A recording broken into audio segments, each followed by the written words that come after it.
Hello, everyone, and welcome to today's webinar brought to you by SpectraLogic. From block storage to on-prem Glacier, how did we get here? I'm Bob Cohn, and I will be your host for today's conversation. A couple of housekeeping items before we kick off. We hope it will be a conversation. You'll notice at the bottom of your Zoom screen, there's a Q&A icon. If you select that, it'll allow you to write in any questions or comments you might have.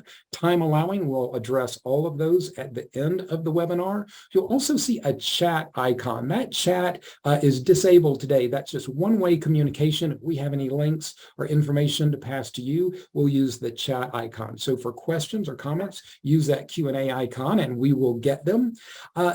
When we look at what we're covering today, we think of block storage typically associated with SAN or storage area networks. And when block storage came out, it was what I would call very data unaware storage. It was the administrator working with applications and carving out LUNs, logical unit numbers on the storage device to create that storage.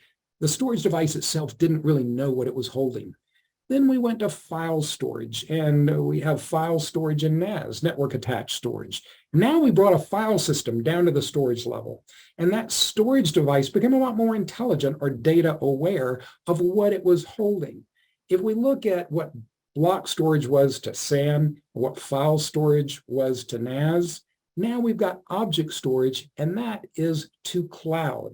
The interesting thing is the level of intelligence has followed right along. If you've got a smartphone, you probably back it up to the cloud. But do you know physically where that resides? Probably not. Do you know for a fact what it's being written to? We can make some good educated guesses, but probably not. All of the intelligence now is in that storage device. And as object writes to cloud, we find the level of intelligence that we need to bring to it as administrators is how we're going to use that and take advantage of it. So to lead us through a very interesting conversation on that, we have Mr. Matt Starr, Chief Technology Officer for SpectraLogic. We also have Eric Paulette, who's going to join us, who is the Marketing Product Manager for Product Marketing. And Mr. Matt Starr, with that, I'm going to turn it over to you. Okay, thanks, Bob.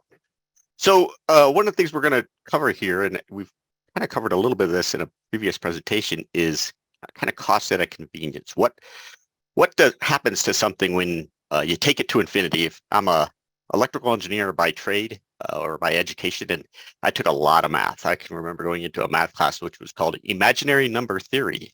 But one of the things you did in some of the classes was when you were doing a proof, you took it to infinity, right? The integral of 2x from 0 to infinity, right? Can that work at infinity? And that's what we're going to kind of talk about here today, is taking something to the extreme and what happens to that when you do that. So we're going to look at these four services.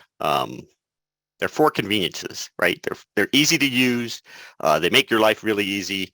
They've changed the world in some cases. We'll talk about the ride sharing stuff, how it changed the taxi cab industry. We're going to talk about online grocery kits, and we're going to talk about cloud storage, and we're going to talk about short-term rentals. All of those things are relatively new in the last, let's just say, 10 years, 15 years. And they've all made a kind of an impact on the way we do business. As Bob said, your phone is now being backed up to the cloud. What's happening with that? Where is it at? How much data is it? How is it protected? Can somebody else get to it? So as I say, let's rub some math on this, and we're going to see when we take it to infinity, what happens. So the first one we're going to do is these home meal kits. So home meal kits came around. Great idea, which is you can have a freshly delivered, pre-packaged meal delivered to your home for anywhere from, I think it's a couple people to up to 6 people. And these are some of the people that do it here. We're going to talk mostly about the Blue Apron guys. I didn't pick them specifically for any reason except, that's the one I picked. So here's the examples of some of the meal systems and their cost, who they're kind of targeted to, and what options you have available to yourself. So if you take Blue Apron and you got that $10 right there, you got $10 per kit. We need to know we're going to have 4 people. Let's see what that's going to look like. So Blue Apron, if I were to take it and say we're going to do 1 meal per week and we're going to do it for a family of 4, we can look here and see what happens. We have a family bill of $171 a month, $2,057 per year. But there's a huge value here, right? You're getting a new menu. You're getting something you probably haven't cooked before. You're bringing the family together possibly to prep this meal or to make this meal. You're certainly probably teaching if you're a family of four, you're teaching your two kids how to cook. So there's some real value in doing this. But now let's look at what if we did that and just instead of doing 1 day per week, we do 7 days per week. So here's kind of the US, and I did it in dollars. So the feed a family of four, it's about $230 a week. I'm going to assume for the math here that half of that, $115 is used to cover the dinner portion of that week. So half of it covers breakfast and lunch, and the other half of it, $115, covers the dinner portion. So if you look down, you can kind of see where the math is. I got some grocery delivery possibly. I know here it's about $5 to get your groceries delivered. So if you want to do that, do it all online. You could order your groceries and a truck comes and drops them off. You could do some meal prep stuff there. That would be pre-made stuff. It may increase your grocery bill by buying some rotisserie chicken or something already made. But there we have it. We have an average bill between $985 or $1,000 and $1,307. I'm just going to say it's $1,100 for the groceries. So on the other side, if we had that $10 a person meal, we did it 7 days a week for a family of four, it's $280 to our hit per week. If we take the breakfast and the lunch there, we got $115. When we take that out to the month, it basically increases our grocery bill to $1,692. So we got almost a $600 difference. And when you take that out to a year, you're spending an extra $7,000 to cover this meal kit system. So versus going to the grocery store and having your meal kit delivered to you in a box, it costs you an extra $7,000 per year if you take that out all the way to 7 days a week. And the same kind of thing happens here with short-term rentals. This one kind of really, really explodes. When you look at some of the people who are doing short-term rentals, there's all kinds of things here. The neatest one I've ever seen, it was on Shark Tank, and it was called, Shark Tank is an investor show. It used to be called Dragon's Den in the UK, came to the US, they called it Shark Tank. But it's basically one of these investor shows. You go in and you pitch your idea, and they invest money in you possibly. So there was one on there where they called Game Day. And Game Day was only like a VRBO or some other short-term rental, but always around the stadium. And so what they did is they went to South Bend. They went to these schools, places in Ohio that have the big stadiums, and they found houses nearby the stadiums. The people living there probably aren't going to the games anymore. And so that's the flip, is they bring the people in for game day. They get a big house right next to the stadium for a weekend, and out they go. But here's some of the places that we have, or all the different ones we have. Booking.com, VRBO, I've used that one many times. Airbnb, I think everybody knows. And so when you think about when you're going to use this, I look at it, we've used them for trade shows. We have a trade show here called the High Performance Computing Show and the International Supercomputing Show, and we've used VRBO for that, or Airbnb. We put all of our federal team in there because they're going to that show.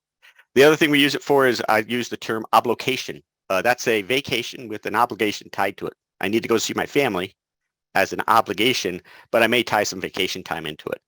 Certainly you can do vacations and you get to go into the city center. I personally stayed in Rome in a tiny little, you would call it a studio apartment.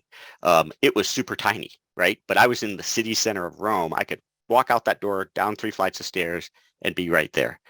Beach vacation, same idea. You can get a beach house that you would never be able to afford, yet you get the conveniences of the pool, the beach, and all the things right around you. So let's look at the cost of Airbnbs and other things like this. This is the average U.S. daily rate for major cities in the United States. So we're going to just say the average is $450, right? $450 is the average to rent a night.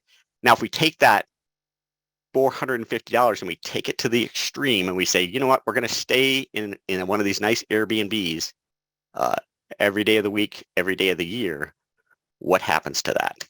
So here's the numbers.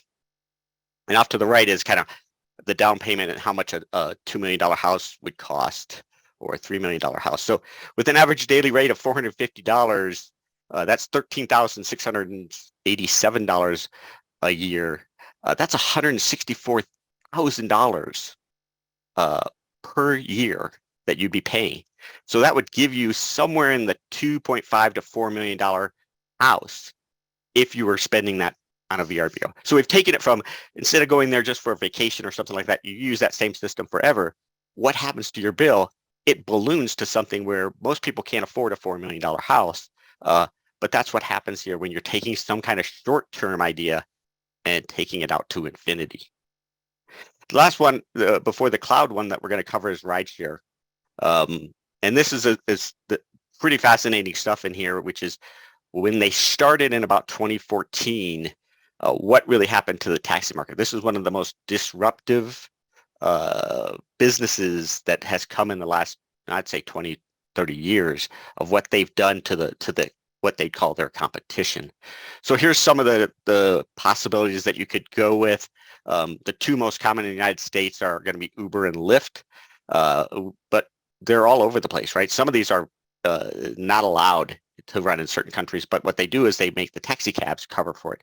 So in Germany, there's an app that looks just like Uber, but it calls a taxi.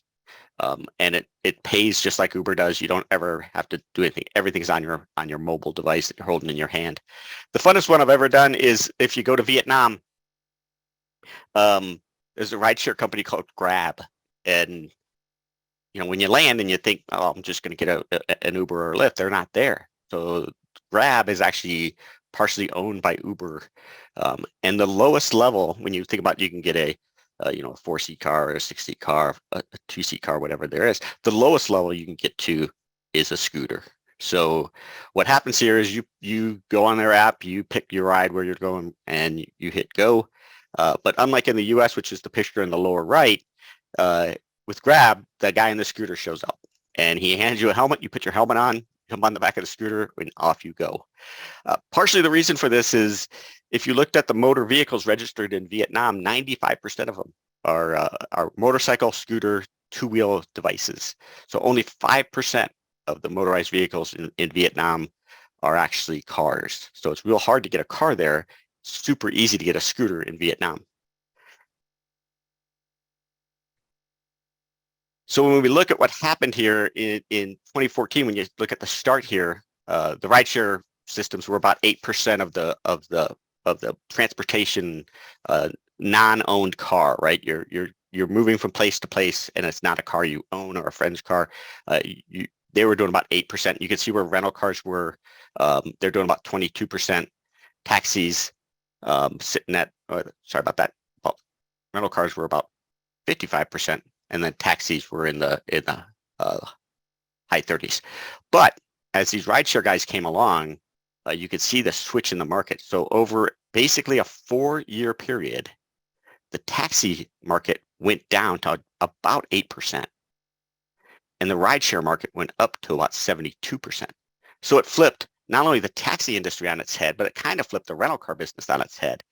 And so think about a business that has come in and shaken up its industry faster than 4 years, where it took basically most of the market share. And if you know the way the taxi cab system works in the United States, there's something called a taxi medallion. They cost money, hundreds of thousands of dollars in a lot of cases. Those taxi medallions went to nothing. They're worthless almost, because the taxi cab hailing and business is only at airports and a few hotels, where rideshare is doing the bulk of the lifting. And here's New York City, just to show you kind of really what happened there. You could see that just the spike of how fast ride sharing took and crushed the taxi business in New York City. So we're going to take Uber stats from, they're a little old, but stats from 2018, they had 48 million riders. You can kind of see that they had 3 million Uber drivers. The average median wage for the driver at the time was about $15. But when we look at that, I use Uber, I use Lyft, but when we look at that and we take it to the extreme, we're going to see what happens to that. So if we stretch it out and we say, let's say it's 100%. I'm going to get rid of my car, and you could certainly do this if you lived in New York or San Francisco downtown, but Colorado, where I live, I need a car. But let's say instead, I decide I'm going to go Uber. So I did an auto ownership over to the left side there. I did a $400 amortized payment over 10 years. So if you think about that, if you did a 5-year loan on a car, that's about an $800 payment. Your insurance is about 70, gas 200. I just put in some maintenance at 300 a month. All of those numbers are, in my opinion, pretty high, but they give you a good effect of a car costs you about $1,000 a month. If I were to do ride sharing, and I'm going to minimize my ride sharing, I do some trips to work. I do some lunch and dinner trips that I have to go out for. So there's $350. I do some shopping at $220 because I'm going to get my groceries delivered. Remember that previous one. And miscellaneous, I got 300 miscellaneous trips there. I got $1,800, right? So that $8,000 difference, if you take it out to the whole year, all of a sudden you spent $10,000 more than you would have spent before. And more importantly, if you're not in these high density areas and you look at how long it takes you to get a car to come to me, I've had Ubers and Lyfts take over 20 minutes to get to us in Colorado here. So the convenience of a car really kind of beats the convenience of a rideshare in somewhat less densely populated areas. If you're in a super densely populated area, that may work for you. But I think in low density areas, it's a little bit tougher.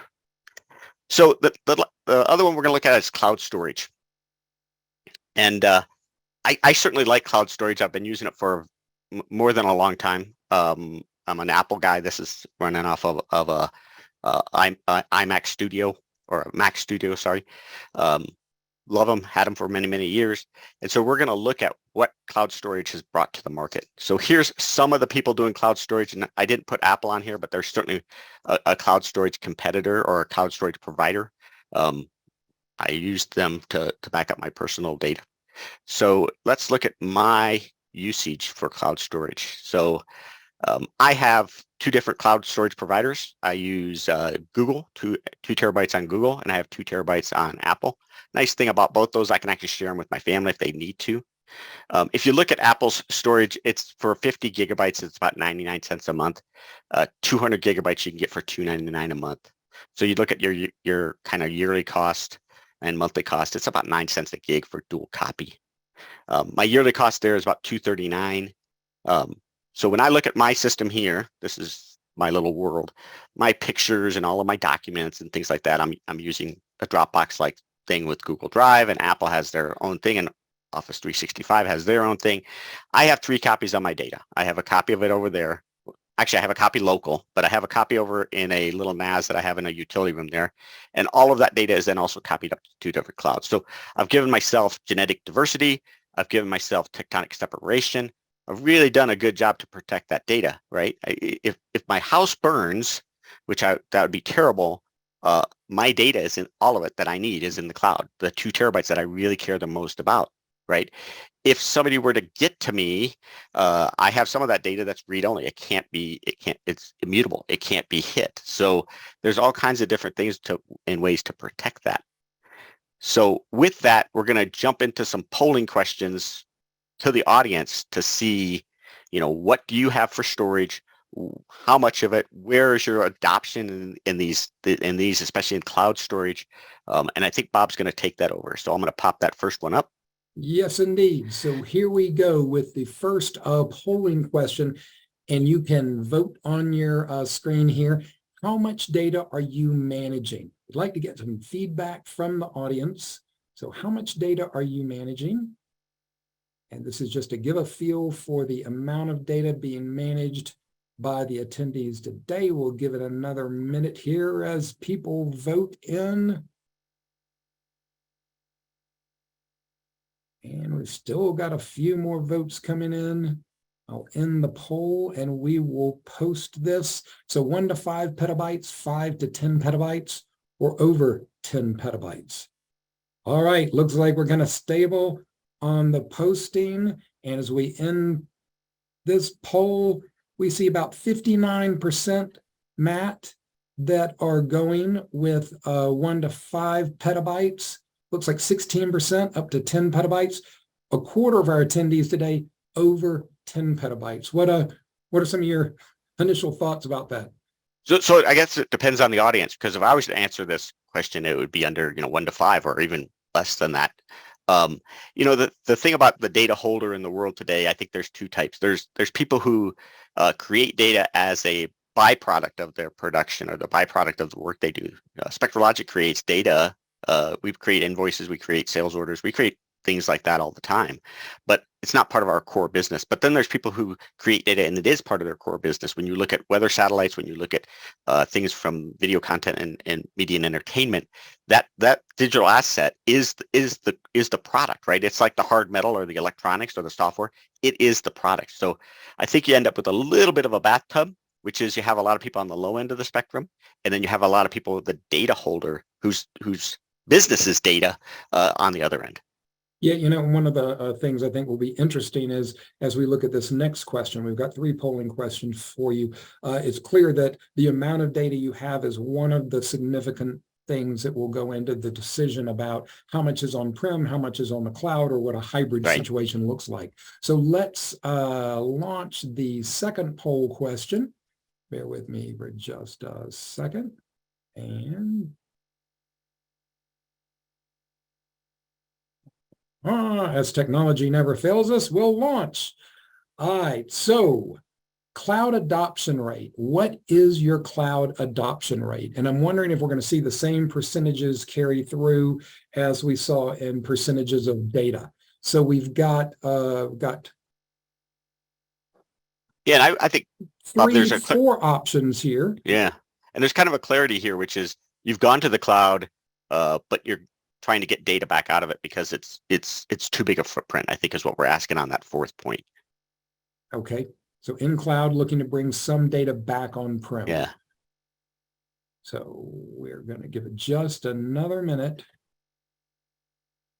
to get those stable, and I'm going to end that and share the results. So interesting. The percentage of people who have put nothing in the cloud is 30%. The percentage of people that were up around that 10 petabyte or more was 25%.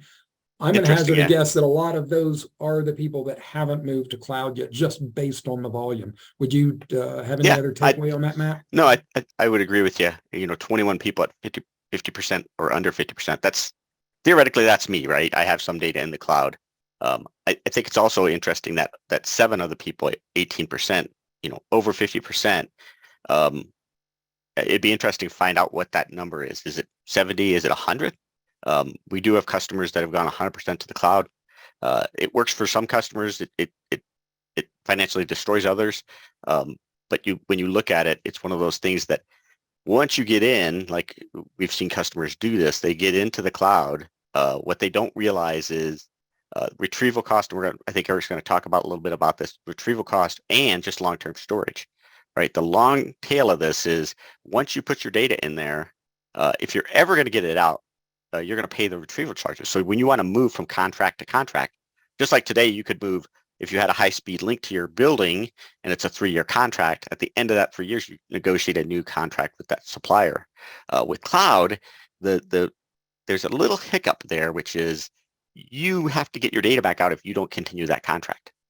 So that's where you're gonna have a big bill coming when you want to change. I was just going to say last takeaway from me is also with what is that 71% have some portion, means a lot of hybrid adoption out there. All right, so we will stop that one. And the very last question that we have for you, and this kind of goes back to that financial statement that you were just making there, Matt, is what percentage of your storage budget is CapEx versus OpEx? So looking at operation expenditures versus actual CapEx, capital goods. Getting the votes coming in. Just another minute there before we share these results.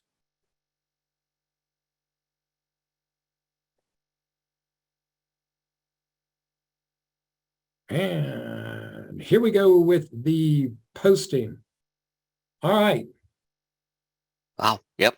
It kind of agrees, right? It kind of agrees with that same adoption rate that we saw. Nobody's 100%, which would be pretty hard to be 100%, but that 75% one is kind of surprising, but it matches up with that over 50. They've moved to an OpEx model. Interesting to see that. All right. Mr. Eric Paulette, let's have you share your screen and talk a little bit about what some of those numbers mean when we look at hybrid situations, or how much we're putting in what area? Yeah, definitely. Thanks, Matt. I wish maybe my grocery bill was that cheap with a few teenagers running around. And Oh yeah, I should have caveated that. I was assuming a family of 4 with young kids. I know mine are trying to eat me out of house and home at this point in time. So that's that's interesting. So one of the things I wanted to introduce, we do here at Spectra have some tools that can help you make intelligent decisions when looking at cloud options, whether it's a hybrid cloud, a fully cloud solution, or no cloud solution. We've got options for you. So this is just an example of one of our tools that helps estimate some of the hidden costs of cloud, especially around this one for AWS. But we've got a number of them that are available to our reseller community, as well as our reps that can go through and walk through with our customers and potential people that are looking at all the options that are available to them. So don't hesitate to reach out and ask for any kind of guidance or help uncovering some of the cloud spend and where it's going to be, and some of the pitfalls that we've seen customers have, or some of the advantages of where we've seen cloud become a really good storage option. So Eric, it's interesting when you bring this up here. Oftentimes I when you're visiting a customer and they talk about that OpEx CapEx model, they talk about going to the cloud. It's a CIO or somebody at a very high level saying, "Oh yeah, we're going to go to the cloud." Financially, it makes sense. They lessen their CapEx footprint, and yet you're talking to this IT director or vice president of IT, and he knows in the back of his head, we're going to spend more money. Maybe not in the first year, but in a 5-year window, they know that they're going to spend a ton more money. Yet the directive is, go to cloud. We've heard from back in Obama's days, it was cloud first, right? Look at a workload, can it go to the cloud? Not look at a workload, can it go to the cloud and will it be cheaper to run in the cloud? It was go to the cloud, right? Get it off-prem. Yep, exactly. And if we take your previous models and we look at it, like if we go to the extreme and it's what if we do everything as an all-cloud solution? Well, there are some things that we need to consider as well. One is bandwidth. So getting data to and from the cloud is going to be a major portion of your bill, or a portion of it, maybe not a major portion, but we need to look at that. And we know that bandwidth will decrease, and it has been declining 8 to 20% a year, especially when you get into contracts, as you mentioned. But one thing that is interesting, especially when it comes to this, is I can't just call up a provider today and say, I need to double my bandwidth. I've got a huge workload coming up and I need to increase the size of my pipe. It doesn't work like that. It's going to take days, weeks, months for you to be able to increase the size of your connection to the cloud. So it's something that you need to plan for ahead of time. I need to know, what are my recovery time objectives? How quickly do I need to get things back if I actually need to pull everything down from the cloud or access all of my data? Or even a portion of it. So what is it that I'm expecting? And if I look at my connection and what connection I have, how long is it going to take me to move data? How long is it going to take me to move 500 terabytes or a petabyte? And this is in days. So, gigabit Ethernet, that's something that a lot of people know they have. Some people even have it at home. I'm lucky enough where I live that we got to tap into one of the backbones being dug across the state of Colorado, and they gave us a break, and we get gigabit Ethernet at home. But still, if I'm moving 500 terabytes, it's going to take me 46 days. That's a long time to move data. 1 petabyte at 92 days. I mean, it's a lot of time. And you're using all of it. That's full speed. You're taking the entire pipe, full right? Speed. Yeah, exactly. And we know to do that, you need a dedicated line, which oftentimes costs more. I mean, if you're sharing a network, everything else that can not be sufficient enough for you. So planning ahead and knowing how big of a pipe do I need for a potential worst case scenario, not just my day-to-day operations and trickling data maybe to the cloud, because I can't just call today and get more bandwidth. So it's difficult. It's interesting when you talk about that way, because there's two scenarios. There's the archive idea, which is you have a data archive. You're putting data into the cloud.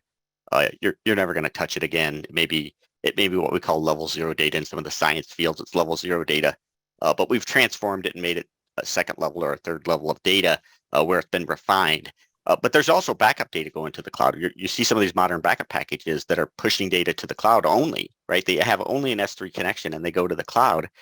And I think sometimes the customer doesn't understand that when they have a disaster or a ransomware event or something like that, depending on how much data they have, if they had a petabyte, look at the time that it takes to get all of that back. They're not going to ship you a disk drive or a set of disk drives. You're going to have to pull it down that pipe that you have. Yep, exactly. And that can take a lot of time. And with days down, especially in a ransomware event or something like that with backup, every day, hour that you're down can cost you thousands of dollars, millions of dollars, but ultimately even close the business down. I mean, we've seen a lot of organizations hit with ransomware where if they aren't able to recover in the first 7 to 10 days, they aren't able to recover, period, because it's too much of a downtime. So understanding that and knowing how. When we went through our ransomware event, and there is a video of Tony Mendoza, our director of IT, talking about this. But there was interesting things is they were actually in the system. It isn't like they come into our system and then start to encrypt right away. They poke around quite a bit. They created a couple of users, as far as I recall, they were trying to sell our data as a couple login users that they created on our system, and they were there for a while. Then they started to encrypt. So it's not, you have to go back and figure out when did they get in? When did they set their virus? And then, how far back do you need to go to recover a clean copy? So you may have that clean, what you believe to be a clean copy on-prem, but you may need to go back 7 days, 2 weeks to actually get to a clean copy where that augmented software that's opening the hole is not on your system any longer. Yeah, they can lay dormant for a while too. I mean, it's a scary thing to think about in the big picture, and that's why being prepared for such an event is huge. And I do love some of the things that Tony talks about in his. So if you guys haven't had a chance to check that out, it's a great watch and everything. And he learned a lot as a company. We learned a lot, and we also learned a lot to bring into our products to help keep other people from having to face some of the same pain that we had. So I think the best one was, do you have everybody's phone number written down on a piece of paper? Because you may not be able to get to them. Yep, exactly. I know, it's crazy some of the things that you have to think of in those disaster plans. If we go and take this cloud storage out to the extreme and we do, maybe a whole 100% cloud model or something like that, this is, some of those larger data users, 20 petabytes of data. This is going to be kind of our baseline that we have for all of our example. 20 petabytes of data, growing at 20% a year, bringing back 15% of that data per month. So using the data, exercising it, running computations against it, analytics, and then also the bandwidth that's going to be needed to connect to the cloud. We're going to assume that that's declining 17% a year. So we can look at, say, what it would be if we used one of the probably the most affordable cloud option out there, Amazon's Deep Glacier. So there are a number of different cloud tiers. Traditionally, the way the cloud works is the less you pay for storage, the more you're going to pay for access and retrieval costs. So if you pay a lot up front for, let's say, the S3 standard tier, you're going to pay 10, 15 times this for storage, but you're going to get a lot of free retrieval or very inexpensive retrieval. So there is a balance there. Again, some of our tools can help with that, but let's take a look at Deep Glacier. So this is more of an archive tier, longer restoration periods, but good for lots of data for a long time. At 20 petabytes, the storage cost just in year one alone is $237,000. We're going to access 3 petabytes. That's the 15%. And that's going to cost us $84,000 just in retrieval charges. But one of the other things, and these are the quote unquote hidden charges, $150,000 in egress fees. This is moving your data to an accessible tier, getting it ready to actually download, the transferring of data as well as the cost to retrieve it. And then there's the connection to the cloud that's going to be $172,000. So really our all-in storage bill with retrieval, access, and storage, $471,000 just for year one. And there's a big delay. You were saying something there that I think was kind of important. There's a delay between when you ask for it and when you can get it, right? It's many hours in a lot of cases. You can certainly accelerate that by paying a lot more, but it could be 12 hours or something. This is a 12 to 24 hour Okay. retrieval time for this tier. You can go down to 4 hours. You can go to instant access, but again, the faster you have to access it, the more you're going to pay for storage and things like that. They also have a bulk storage retrieval that's a couple days to get it back. But it's all dependent on the pipe that you have as well, because this is until the data, that 12 to 24 hours is until the data is accessible. Then if you're downloading it, let's say, and bringing it back to run in-house on-prem against some application or some computing process, you still have to download it. So we'd have to go back to that other chart and see how many days it would be to get it down as well. So there's you got a big pipe here to pull 3 petabytes down in a month. You got a big pipe. Exactly. If we take that out 5 years, we look at it. Well, our data has been growing at 20% a year. So now we're up to 41 petabytes. Our storage cost is just under $500,000 a year, not total, but a year. So that's year 5. Year 5. Yeah. Just for the 5th year of storage. Our retrieval and egress costs are over $400,000 with those combined, closer to 500. Total storage bill for year 5 is just under $1 million, $977,000 for year 5 alone. But the running total for all of those years, because every month you're paying for that same data to be stored, whether you're touching it or not, is $3.5 million. So that's, I mean, we're starting to get up there, and we're only at 5 years. That's a real bill. Yeah, that's a real bill, no doubt about it. And when you look at 10 years and you've really been growing, I mean, you're generating data. These, again, are those organizations that data is their lifeblood. These are the people that, you know, they're creating, generating, using tons of data as their primary business operation. Storage cost for year 10 alone, $1.2 million. The retrieval costs of under $500,000 plus the egress of $700,000. I mean, you're looking at over $1 million just to access the data that you've been having. The pipe cost, one of the only things that's going down, you know, that's only $166,000 a year. Sounds small in comparison to these other numbers, but still $166,000 a year is a substantial bill in and of itself. Yeah, we're saying that's going down basically at almost the growth rate. So it stays fairly flat, but you're still bringing down a lot of data. I mean, you're still bringing down a ton of data. So exactly. And so that's where, you know, that 10-year running total for storage and access is above $12 million. So 10 years. Yeah. A 20% growth rate for some of our larger customers, these data creators, these guys that are, you know, as I said before, they create data as their business.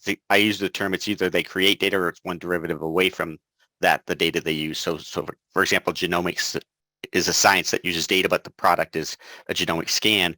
Some of these guys are growing at 100% per year, right? We have customers that come to us and say, I have 6 petabytes growing at 100%. Next year, I'm going to be 12. Year after that, I'm going to be 24. So this isn't an unheard of growth rate, right? I mean, 20% for a data holder is actually kind of low, in my opinion. So we're actually being a little cautious here, wouldn't you say? Yeah, I definitely would. I mean, especially compared to things that we've seen with specific industries. And a lot of times, you know, it's data that can't be deleted as well. That's one of the big things. It can't be recreated, regenerated. So this is your only copy of data that you have. This is the only, you know, if you lose that, you're either spending lots of time and energy to try to recreate it, or you're unable to do that. So you got to make sure that this is protected data as well, and able to be accessed when you need it. And guys, we've had a few questions come in, and I'll go ahead because it's just pertinent to some of the things you're discussing currently, and throw a few of these out, and then we'll save some of the earlier ones for the end. But one comment is, I guess the delay on retrieval on Glacier is that it is physically stored on tape, ? What would you say about that? Matt, would you take that one? I you know, the SLA certainly implies it's a tape on a shelf. That's what the SLA implies. So all tape vendors certainly love to try to provide to the cloud guys. They buy a lot of stuff. They buy a lot of storage. But one of the other things they do is make us sign NDAs. So I would assume that a 12-hour SLA is either a disk or a tape on the shelf. Mhm. And I think that'll become pertinent as we talk about what an on-prem or on-premises Glacier would look like. Yeah. Second question, and then I'm going to turn it back over to you guys, is who is using Glacier Deep as active archive? So that Deep Glacier, I believe they're saying is an active archive. Yeah, so that's probably that's Carl Watts there. Hey, Carl. As an active archive, I would say probably not. That's part of the issue here. So you could put this on an S3 level. It would just flip the number where your storage cost would be, 2, 3, 4, 5x, and your retrieval cost would be very small if you wanted it to be really active. If we lowered our retrieval rate, the numbers here still are pretty bad. When you look at your storage cost being $1 million a year, retrieving nothing, it's still $1 million a year. You still got the pipe cost there too, or at least half the pipe cost. So it's still a big number, even if you're not touching this data. It's quote level 0 data. We're going to show some ways maybe to save some money on that. But in my opinion, when you look at this in access data, you may want to go to something where your most frequently accessed data is on S3. And there's ways to do that in our products. There's ways to do that in the cloud. You set policies on the bucket. You say, if it's over 180 days, that may be the way to solve your deep Glacier and your retrieval cost, but at a cost, right? If I have some portion of my data on S3, my storage cost just ballooned right there. So I'm just swapping egress fees for access time, but the numbers end up being about the same. And Eric's calculator certainly can show you some of that on what would happen if you move the data, a whole bunch of data in S3 versus a whole bunch of data in the archive. Okay, great. Yeah. A couple of questions I was going to throw out there, and now I'll turn it back over to you. Perfect. So now let's look at an on-prem Glacier solution. So this is something that Spectra has recently, really gotten behind, is finding a way to have that object storage cloud interface, but in a on-prem solution. And what would it look like?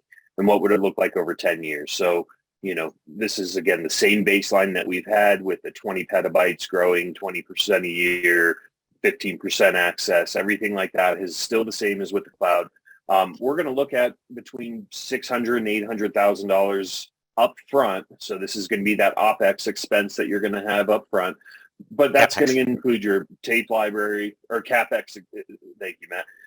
Up front, this is going to include your tape library, your Black Pearl, all the media, LTO9. It's going to get you about 5 years worth of capacity when we're looking at that. You're going to need some servers. Every year, you're going to have to buy more media. So we're going to have that's growing and going on $40K every 2 years, or year 2. And then at year 10, we're going to have another $343,000 that of just media that's going in there. Refresh after 5 years. So we know that that's a big thing whenever you have on-prem solution, is you got to keep it current. You got to make sure everything's working well. Got to buy new drives maybe, because you're going to take advantage of some of the new capacities that are out there. Maybe it's LTO 11 or 12 at that point in time, or other types of tape technology. And then support, we got to renew that another 5 years. I went on for some of this staff and rent miscellaneous. I went to Glassdoor and did some poking around just to see, what is a part-time cost of a person to administer tape and be your IT administrator. Let's call that for the part-time job $65,000 a year. We're going to get a good person if that is just part of their pay. But that's $650,000 over 10 years.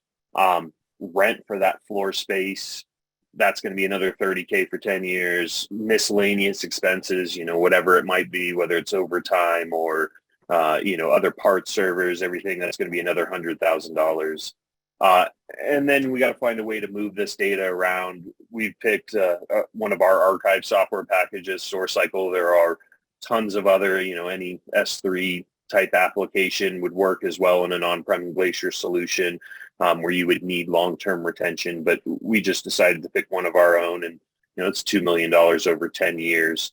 That total cost is $4.4 million, or $445,000 a year. So when you're looking back and you're comparing that to what we had with the cloud at a $12 million over 10 years versus $4.4 million over 10 years. It starts to raise the question, and we start to look at, well, what kind of stuff, what kind of decisions can we make, and what kind of intelligent decisions can we make? And, what if we wanted to keep a local copy and keep a backup copy in the cloud? Maybe this is something where, speaking to what you were talking to earlier, Matt, if we can get rid of all of our egress fees and access charges and just retrieve locally in case, unless there's an emergency. And then if for some reason a major disaster hits locally, if earthquake or tornado or something like that happens and we do need to get the data back, it is geographically separated and in another location in the cloud. We can do that with one of these kind of options. And, we could take the 10-year running total cloud storage of $6.2 million just for the storage itself. We don't need to have the giant pipe to retrieve data out of there. We can kind of trickle it up there. No retrieval costs, so we're getting to save $6 million there. We can start adding that up, and for 2 copies, one on-prem, paying $4.6 million, one in the cloud, we're still only at $10 million. So that's going to, still provide you a savings, keeping 2 copies over just 1 copy in the cloud, but all of those access charges and everything like that. So basically, for the cost of retrieval of the data, you're able to keep a copy in the cloud if you have one locally where you can access it freely. You don't have to worry about making that decision. Is this data worth the cost of retrieving it? Like, business decisions go out the window. If you want to retrieve the data, you can. And I know for me, whenever I'm going to open a file, I don't always get the first one right away. Sometimes I'm opening 2 or 3 files. Yeah. So, I'm sure that happens to a lot of other people. Every one of those clicks, every one of those files that you open up is going to balloon that bill. But if we look at it by doing an on-prem Glacier solution with a secondary copy in the cloud and a hybrid overall solution, we're still saving $1.6 million over 10 years. And then to one of your other points, Matt, at that 10-year mark in this example, just to leave the cloud, if you're an Amazon Deep Glacier, that's going to be $8.1 million. That's so a big bill. If your contract's up, let's say in 10 years, your contract's up and at that time, your cloud provider has decided we're going to double your storage charge. And you really don't have any option but to either download your data and leave or pay that new bill. Well, if you keep a local copy, you can now tell them, go ahead and delete that, and I'll go use another cloud for my second copy. I'll replicate and put another data center somewhere, whatever it is. But if you don't have the ability to have an exit strategy out of the cloud, you're stuck with that $8.1 million because you no longer own your data. You're basically renting it back from them. Yeah. You have the data, you have the permissions, but you have to pay to get to it. So that exit cost of $8.1 million is a huge number. Yeah. That is, and that's the thing that I don't think people realize. And there's an Office of Inspector General for NASA where they did an overreach on their cloud egress charges in the multiple millions of dollars because they just didn't compute them, right? They were using the data but storing it in the cloud and had no idea that all these different charges were going to hit them. It's that little key point right there, that last one, which is the kind of the one that really balloons when you think about your data. This is your asset. You've given it to somebody else, and now they're holding it hostage, right? If you want your stuff back, here's your bill to get it back. That's crazy. Yeah, and there's still great ways to use this hybrid cloud approach where if you need to compute resources up in the cloud, you can do that, but you don't have to download all of the data. You can just download your results. So if you're going back to the level 0, level 1 data, everything like that, your level 0 data, the things that aren't changing, you can keep that locally, keep it in the cloud. You can use it in the cloud, but all you're going to do is download your results and then keep everything synced up. So that's a good way to keep things in sync, but reduce your egress, access, and retrieval costs as well, where if you keep it locally, you no longer have to keep moving those large amounts of data around. You can just have your results and your analytics come down. So let's talk about, Matt, obviously people that have companies, Amazon, Google, all these they're making money. So how is it that they're making money? And maybe you can share some insights on this, they have to make it right. So there's a term, vertical integration, right? If you're going to consume all the power of a power plant, uh, why not build a power plant, right? And when you're in the tens of petabytes, even 5 petabytes, I think, you are your own cloud, right? You need to really look at your data accesses and what you're going to be doing. And at petabytes, you really need to think about having a copy on site and having a copy remote. And keeping that genetic diversity, keeping the tectonic separation, all the key things of that protecting those assets. Because when you're at 5 petabytes, it's probably not old PowerPoints and Excel sheets. It's probably content that you need to get back possibly. If you think about media and entertainment, right? If we think about pictures of people, famous people, right? You could pick one of the Kennedys. When an event happens, they want to get all those pictures of that person back up, but only when the event happens. So the value of the data changes very much over time. It's the same with all kinds of different pieces of data. The value of the data may be important only for a moment in time, but I don't know when the moment's coming. So you really have to think about, what you're storing, how you're storing it, what's your protection thing, and then how much money are they making on you? And that's the key that you covered just a second ago. They're making a ton of money. That the most profitable business that Amazon has today, it's not the selling you headphones like I'm wearing today. It's their compute and S3 storage. That's their most profitable business. And so they're making good money, and they're not buying unique equipment. There's not a thing where they buy disk drives for half the price you buy them for, and they're not buying tape and tape libraries and other network equipment for half of what you do. They're buying similar equipment. They might have a little bit better organization tools and be able to do it more efficiently, but that's not enough to warrant going big storage to the cloud like that. And the way I always say it is, Starbucks owns coffee grinders, right? Starbucks makes coffee, but they own coffee grinders. It's the same here with cloud. If you're thinking about the level of storage you have, and you think about going off site, you really need to question, why are you not vertically integrating? Why are you not building the power plant? Why are you not putting your own cloud inside your own data center? Having a on-premise Glacier behind your firewall, no one can touch it. You have almost instant access. Compared to the 12 hours, that tape library that you just presented is, 5 minutes? So you're getting a huge boost in your SLA. Yeah. And, those SLAs can be adjusted based on the need and the demand of any organization as far as in the cloud, or even for our on-prem Glacier solution, because we do have that option as well.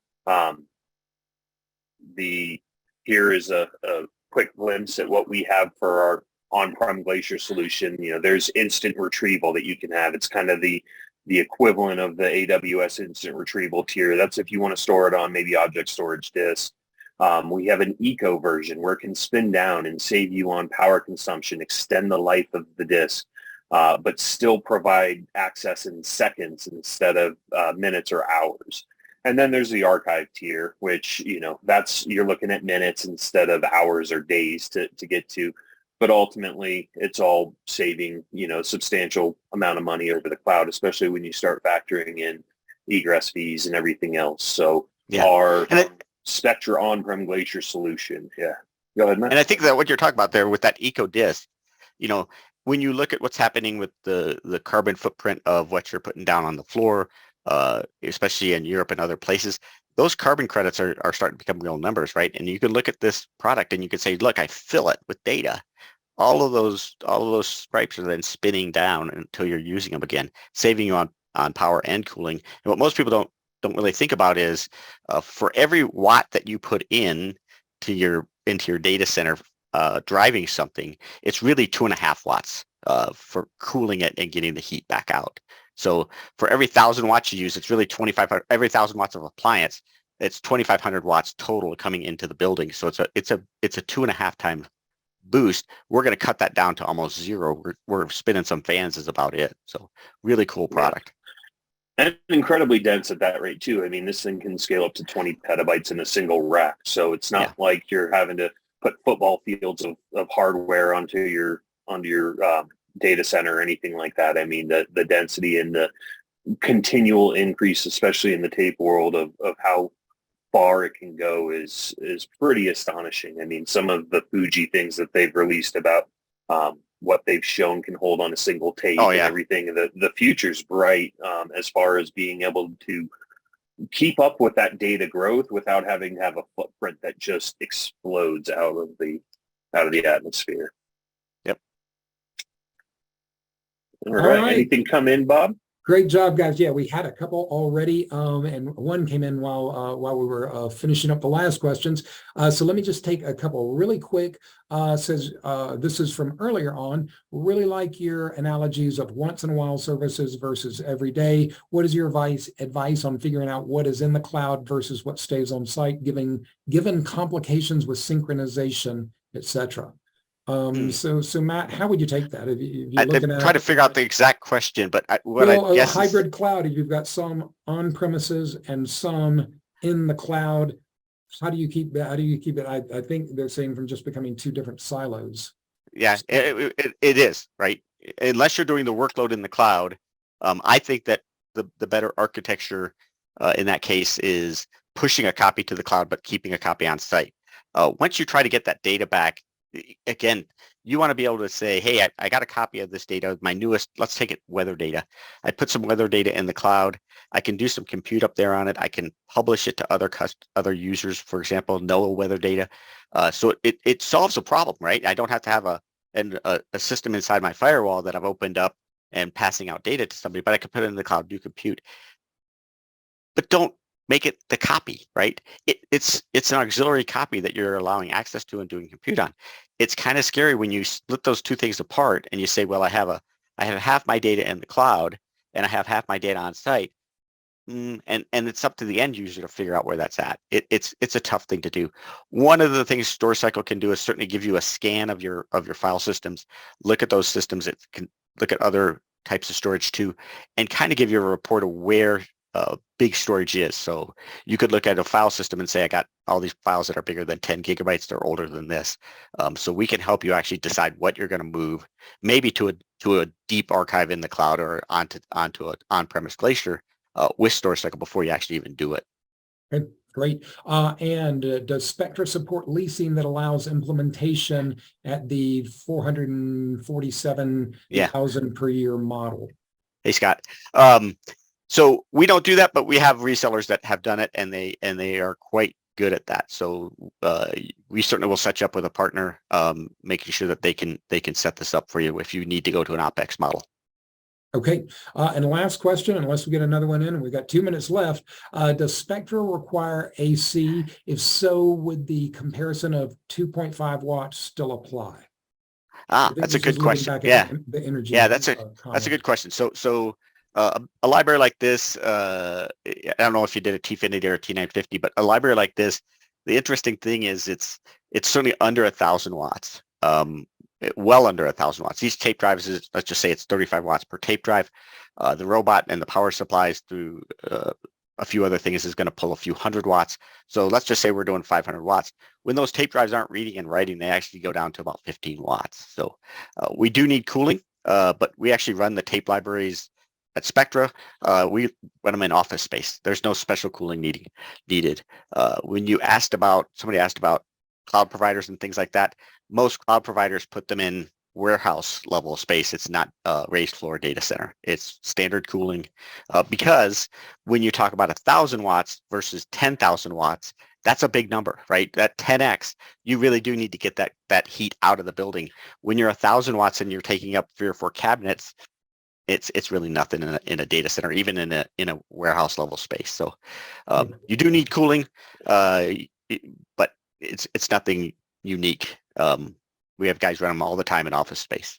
Okay, great. Yeah. And in the chat oftentimes box, is why you'll see the cloud providers building their data centers north of the Arctic Circle and things like that as well, with the a little free cooling, so to speak. But not everyone's able to do that. All right. In the chat box, you'll see a couple of things we dropped in. One, a link to our on-prem Glacier solutions. Please feel free to check that out for more information. And you also saw a link to a study on that cyber attack we had. There was a request for that came in. So lots of good information. We want to thank everyone for joining us today. Thank you, Matt. Thank you, Eric. Yeah, you bet. And we will look forward to the next time. Take care, everybody.